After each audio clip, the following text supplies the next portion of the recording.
ఎన్ని ఏళ్ళైనా తీయని జ్ఞాపకమే ఈ మానవ జీవన పయనంలో బాల్యం అద్భుతమే మన బాల్యం అద్భుతమే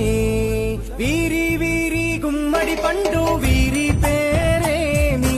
తాగుడు మూతలు దండకోర్ వీరి పేరేమి